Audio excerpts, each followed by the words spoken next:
Assalamualaikum warahmatullahi wabarakatuh.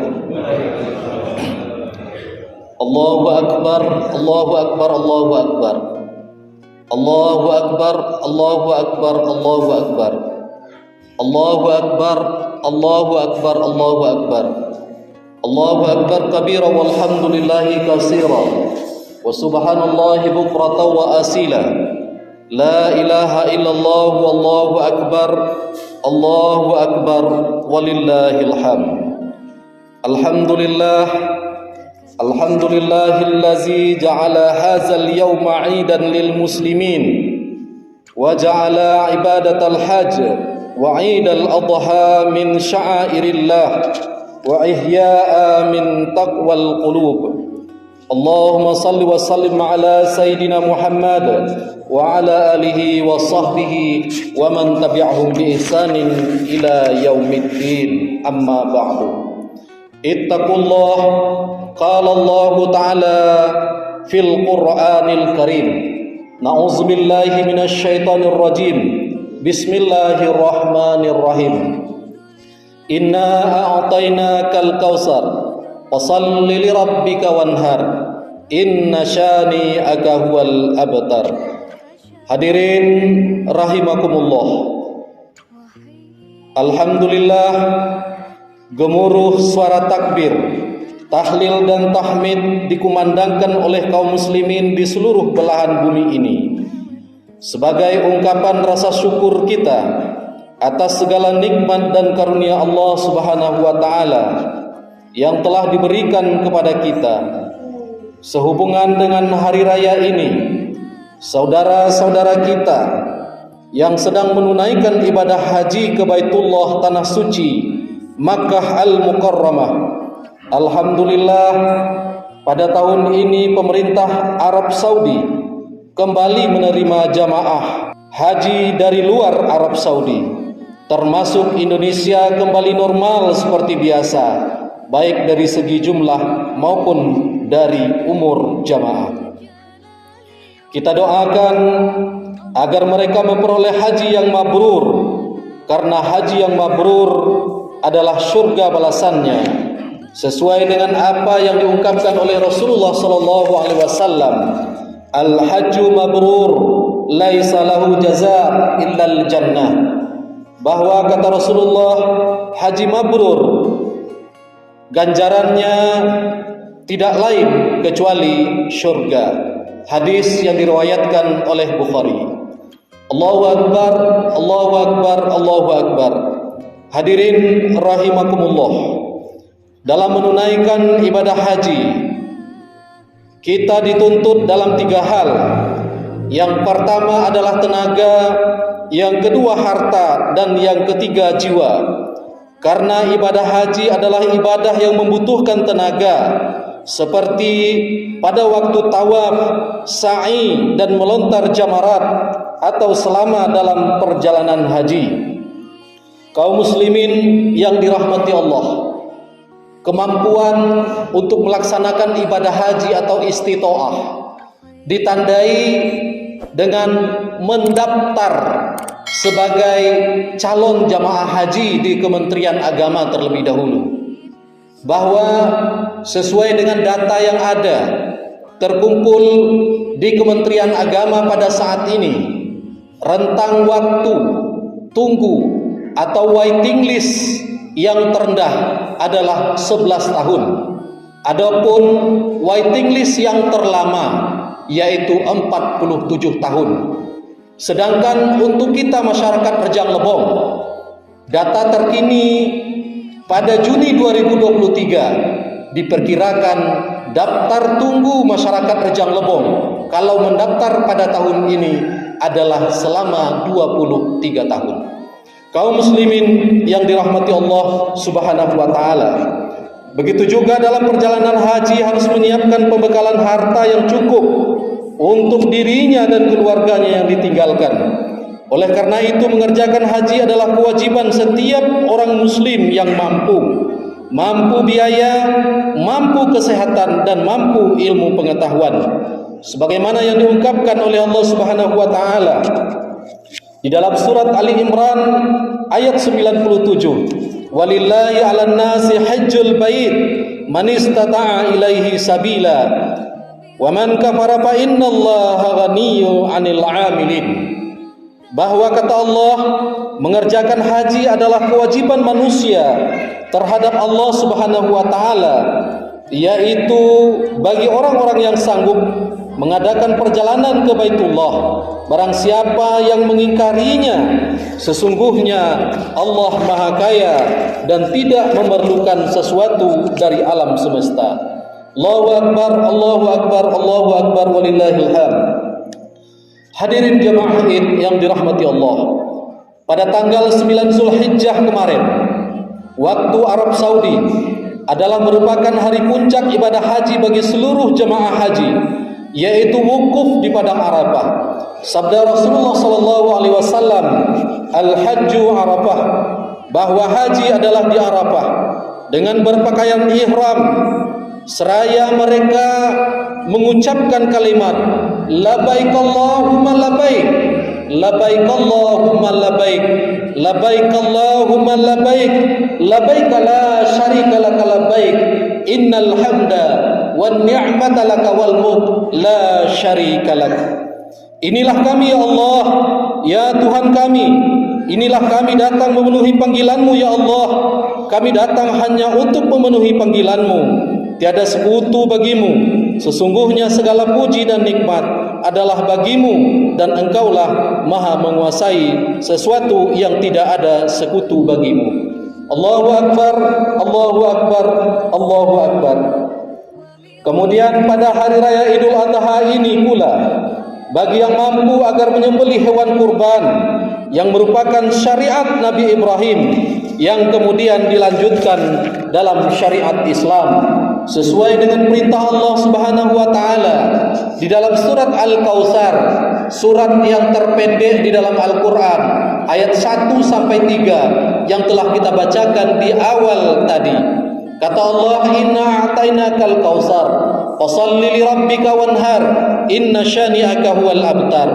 Sesungguhnya kami telah memberikan kepadamu nikmat yang banyak, maka dirikanlah solat karena Tuhanmu dan berkorbanlah. Sesungguhnya orang-orang yang membenci kamu dialah orang-orang yang terputus. Allahu Akbar, Allahu Akbar, Allahu Akbar.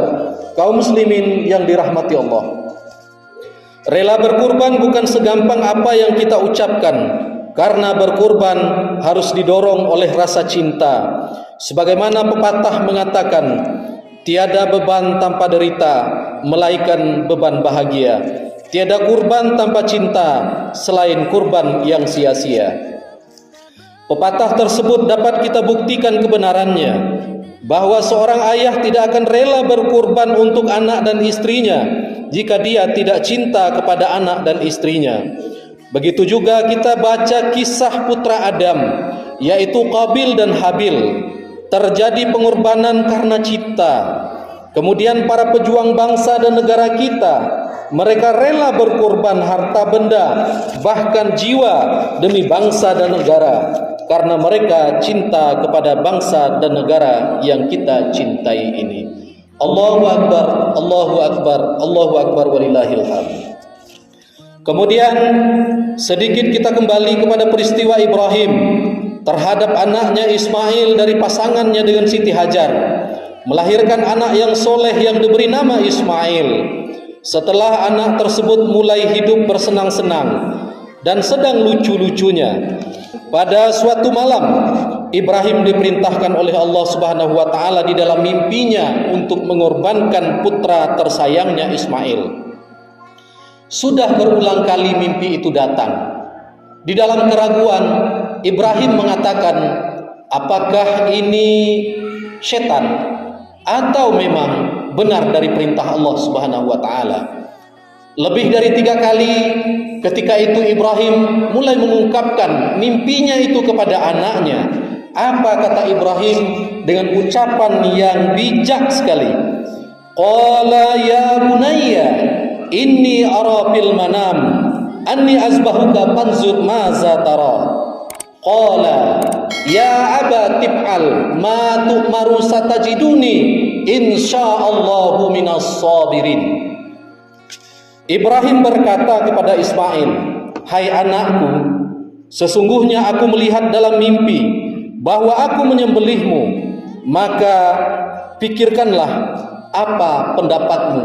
Artinya apa yang harus dilakukan oleh ayah. Maka Ismail dengan tegas, dengan lugas dan berani, tanpa ada ragu-ragu menjawab, wahai bapakku, kerjakanlah apa yang diperintahkan kepadamu. Insya Allah kamu akan mendapatiku termasuk orang-orang yang sabar. Hal ini diungkapkan oleh Allah di dalam surat As-Saffat ayat 2. Maka akhirnya pada tanggal 10 Zulhijjah, Nabi Ibrahim membawa anaknya Ismail ke tanah lapang dan diiringi dengan takbir Allahu Akbar. Tentu saja dalam bayangan kita dengan tetesan air mata. Kemudian didudukkan Ismail, anak yang satu-satunya yang sudah lama didambakan oleh seorang ayah, sebagai generasi pengganti dirinya, sibiran tulang cahaya mata, pelepas rindu di dalam kalbu, tiba-tiba harus dikorbankan. Maka pada waktu itu sebelum terjadi penyembelihan, ada 6 permintaan Ismail kepada ayahnya. Kisah ini dilukiskan di dalam buku Durratun Nasihin, yaitu sebagai berikut. Yang pertama, kata Ismail, wahai ayah, ikatlah tangan dan kakiku supaya aku tidak bisa bergerak, yang nanti akan merepotkan ayah. Kemudian yang kedua, Ismail melanjutkan, telungkupkanlah aku wahai ayah, lebih baik aku bercermin kepada bumi daripada aku bercermin ke mukamu wahai ayah, dan nanti ayah akan merasa kasihan kepadaku. Yang ketiga, singsingkanlah baju dan kainmu ayah, supaya tidak kena percikan darah yang bisa mengecilkan pahalaku, dan jika dilihat ibuku nanti dia akan bersedih. Kemudian yang keempat, apa kata Ismail? Tajamkanlah pisaumu wahai ayah, supaya mudah proses penyembelihan, karena proses maut itu sangat pedih wahai ayahku. Yang kelima, janganlah ayah biarkan anak-anak bermain ke rumahmu, karena nanti ayah dan ibu akan teringat dengan kehidupan aku, karena aku tidak ada lagi di saat itu. Yang keenam, bawalah pulang bajuku, sampaikan salam kepada ibuku, bersabarlah dalam menghadapi ujian Allah, dan bersabarlah dengan peristiwa ini. Allah berkehendak lain. Kemudian dengan mengucapkan salam terakhir, selamat tinggal wahai ayah, dengan muka yang berkaca-kaca, berisi kesedihan dan kegembiraan, yang diucapkan oleh Ismail kepada ayahnya. Kemudian sang ayah mengucapkan Bismillahi Allahu Akbar. Ini juga yang diucapkan oleh tukang jagal ketika menyembelih hewan kurban nantinya, tidak dengan ucapan Bismillahirrahmanirrahim, karena di dalam membunuh tidak ada rasa kasih sayang. Maka Bismillahi Allahu Akbar sambil memotong leher Ismail. Akan tetapi dengan kebesaran dan kekuasaan Allah, pisau yang disiapkan oleh Ibrahim tidak mampu memutus leher Ismail, maka digantikanlah Ismail oleh Allah Subhanahu wa taala dengan seekor kibas yang besar. Maka selamat Ismail. Allahu Akbar, Allahu Akbar, Allahu Akbar, Allahu Akbar walillahil hamd. Kaum muslimin yang dirahmati Allah, dengan dibukanya sedikit kisah Ibrahim dan Ismail, maka melalui mimbar ini khatib mengajak kita, mengetuk hati kita semua, mari kita rela berkurban demi Allah, baik tenaga, harta, bahkan jiwa, demi mencari ridha Allah. Karena salah satu tanda kita mensyukuri nikmat Allah yang telah diberikan kepada kita semua adalah berkurban. Jika di antara kita yang telah mempunyai kecukupan tetapi tidak mau berkurban, maka ancaman Rasulullah sallallahu alaihi wasallam sangat keras, sebagaimana hadis beliau mengatakan, man kana lahu sa'atan wa lam yadah fala yaqrabanna musallana. Siapa saja yang telah mempunyai kemampuan tetapi enggan untuk melaksanakan kurban, maka jangan sekali-kali mendekati tempat solat kami. Hadis yang diriwayatkan oleh Ahmad dan Ibnu Majah. Hadis tersebut menunjukkan kepada kita betapa pentingnya berkurban. Bahkan Ibnu Abbas pernah berkata, berkurbanlah kamu walaupun hanya seekor angsa dan ayam jantan.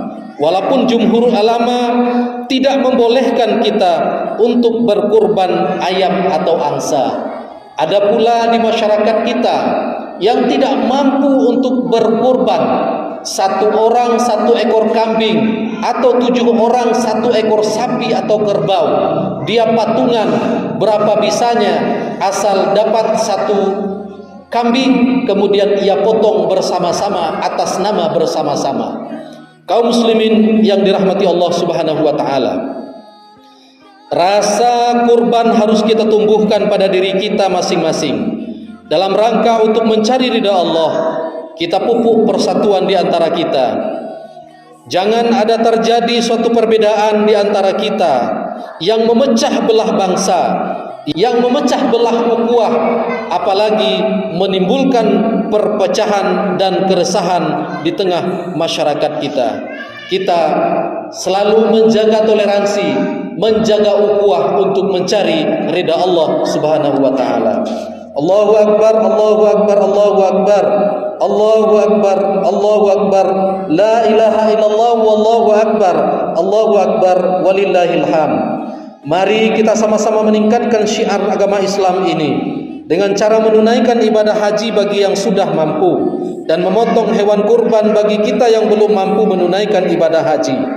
Dan mari kita tumbuhkan kesadaran kita masing-masing untuk mendekatkan diri kepada Allah dalam rangka untuk mencari ridha Allah, dan senantiasa kita berdoa semoga Allah Subhanahu wa taala selalu memberikan rezeki kepada kita sehingga kita dapat menunaikan ibadah haji ke tanah suci Makkatul Al-Mukarramah dan melaksanakan ibadah kurban pada tahun-tahun yang akan datang.